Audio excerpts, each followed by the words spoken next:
Hello once again, everybody, and welcome to another episode of our countdown of the top 5 prospects in the Cardinals organization. Here at Birds on the Black, I'm Kyle Reis. We'll get right into it. The name that you know on our list, first and foremost, is Breivik Valera. Breivik has a really cool first name, I think. Breivik's been in the organization now for 7 seasons. It seems like he's been around forever. Breivik is a second baseman. When he was first put in the organization, he was a shortstop. Some people thought that he was going to stick it short. He had a chance to stick it short, but the defense never materialized, and he didn't hit for enough for it to matter. And then they moved him to second base, and it looked like he might have a chance to be an everyday second baseman, but his defense never really leveled off there either. He's kind of a soft-hitting player. He's still on the 40-man. I guess the other thing about Breivik Valera is that he slashed 351, 401, 528 after June 10th of last season with 27 extra base hits. He has a really strong contact tool. He walked more than he struck out over that time, but he's old for Memphis, and there's just no telling exactly what he is. You guys don't want to hear about Breivik Valera. I know that, so we'll keep plowing on. Number 1 on our list is Darren Axelrod. Darren is a really, really slick fielding second baseman in the Cardinals organization. He probably a little bit better defensively than Eli Alvarez was. I was never a big Eli Alvarez fan. A lot of people really, really, really thought great things were coming out of Mr. Alvarez, and I never saw it. I think Axelrod is every bit as inclined defensively as many thought Alvarez was. Axelrod has a really strong speed game. He was marred with injuries in 2016, and that really brought his 2016 season down, brought his expectations down, and also brought his speed down. He's not as fast as he was last year, but he's still quick. He's still athletic. He had a power surge this year that he might not otherwise have shown. That could be because of the Texas League, especially after the promotion to Springfield. But he's a really interesting guy, and I think you should keep an eye on him. He's one of those sneaky prospects. Anything can happen with the sneaky prospects. Number 2 on our list is Andy Young. Andy Young was a 37th round draft pick in the 2016 draft. Made it to Palm Beach this year. Was lights out at Peoria. There was a time there for about a month when he might have been the hottest hitter in the organization, not named Luke Voigt, right at the beginning of the year, because Luke was off the chain to start.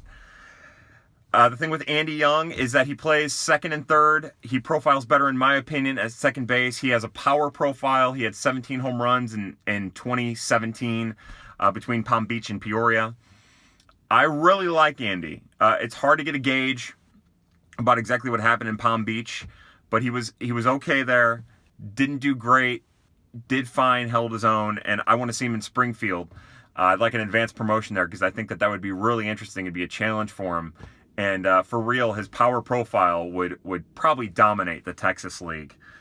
He's a good second baseman, too. He's got a strong enough arm for third base. Maybe he's a third baseman in the long run, but he had more time at second base, and he had more time at second base down the stretch, so we're keeping him at second. Third on our list is a gentleman named Irving Lopez. Irving is a 19th round pick out of Florida International University in the 2017 draft. He has a really he has a really interesting skill set. He's a solid second baseman, a solid hitter with a solid approach. The only problem with Irving, and probably what keeps him as a D+ grade in the rankings, is he was playing in the Appalachian League, which is Johnson City, and that talent is below him.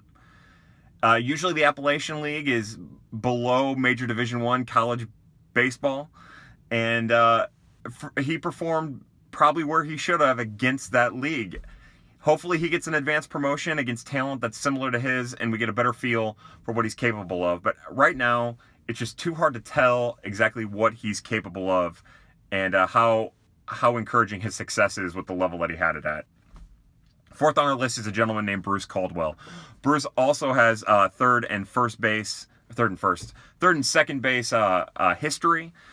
He split time pretty well, but I think he played second base more down the stretch, so he'll stay at second base on our rankings. Plus, the second base group is, as you can tell with Valera and Axelrod and Young, It's not the strongest group. It's not the weakest group either. The first basemen are the weakest group in the organization.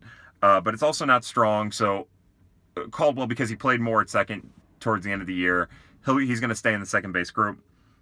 Caldwell has fun minor league power. In 1,910 at bats in his minor league career, the 27-year-old, and 27 he's old in advance. It's hard to call that a prospect. He probably isn't. But he has 55 home runs, which is a solid number for an organization depth guy. I like him at third. He's a good third baseman. He's a good second baseman, and he's the kind of guy that your organization absolutely needs. Not really a whole lot to talk about there. I don't think that there's much of a future for him, but he's a fun guy regardless. Fifth on our list is Zack Curtis. Zack is a fifth-round pick out of St. Mary's, which is the university that Patrick Wisdom went to. He's an all-contact player, and I'm not big on Zack Curtis. I think that the Cardinals could have done a little bit better with a fifth-round pick. But nowadays, with the bonus pool being the way that the bonus pool is, and jockeying for more money to pay more promising prospects later on, it's just the draft's weird now. But Curtly's an okay second baseman. He's fine there. He has a good approach to the plate. He takes walks, doesn't hit for much power, doesn't have much drive. Again, of the early round picks for the Cardinals in 2017, I'm not sold. I think there's a good chance he'll prove me wrong, though. There's always one prospect in the draft that I undersell, and hopefully that's Curtis here, and hopefully he proves me wrong. And last on our list, next man up, is Caleb Lopes. Caleb is a lot like Zack Curtis. Their skill set's similar. Contact tool, not a lot of power, solid second baseman. Played at levels that are probably a little below them and didn't overachieve. And Caleb's a really good. He's probably a better second baseman than Curtis is. But truth be told, it just kind of goes to show you that the depth in second base really isn't fantastic. That's it for our second baseman. Come back tomorrow, hopefully, and we'll have the third baseman for you. For everybody at Birds on the Black, I'm Kyle Reis, and happy hunting.